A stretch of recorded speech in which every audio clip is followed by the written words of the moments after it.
Today's recipe comes from famous Hollywood actor Danny Trejo.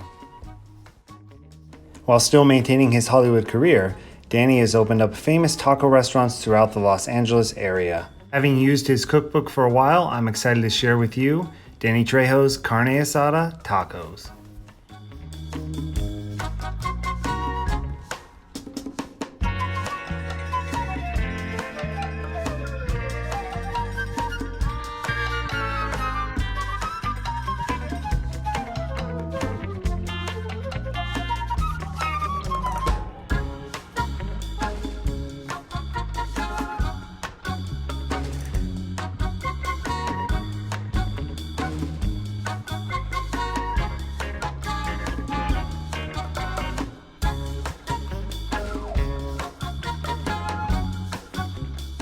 How much cilantro you add can really depend on your preference. I'm using skirt steak, but other cuts of beef may work as well. Let's start with the marinade. Go ahead by cutting your orange in half and juicing it. Do the same with your lemon. Next up will be the cutting of your onion. Make sure you're wearing goggles so you don't cry. I've set one half of my onion aside that I'm going to put into the blender for the marinade. This other half that I'm going to cut right now is for the end, which I'm going to garnish my tacos with. By making both vertical and horizontal slits throughout the side of my onion, it will make it much easier as I move on here when I'm dicing it. Some of the cilantro you don't need to cut up because you're going to be putting into the blender for the marinade. This cilantro here that I'm slicing up is so that we can use it later to garnish our tacos with. Not a huge fan of cilantro, but for some reason it just tastes great on tacos.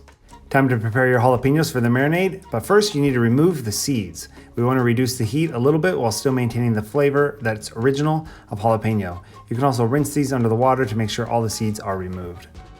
Into the blender they go, your soy sauce, your oil, the citrus juices from your lemons and your orange that will work to break down the fibers in the meat, making it softer, your onions for the taste, jalapenos as well, and your spice blend. And of course your chipotle pepper.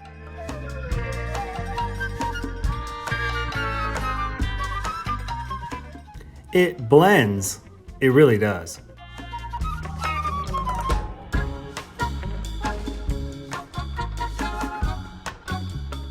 Start by slicing your skirt steak into strips.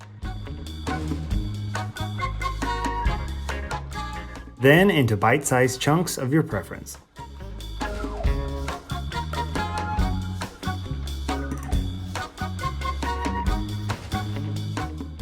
Into the bag it goes for the marinade, which will help to soften the meat and add a boost of flavor.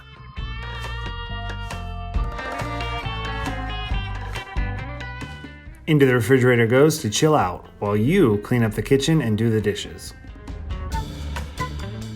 I'm hungry, let's cook.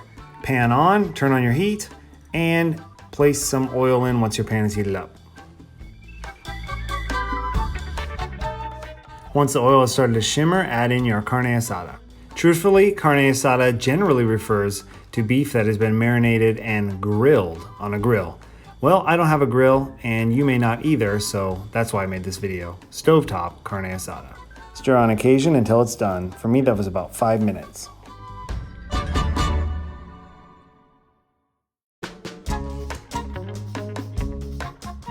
I've always been a fan of double lining my tacos with 2 shells for all the heavy lifting it's going to have to do with all the extra meat I put on.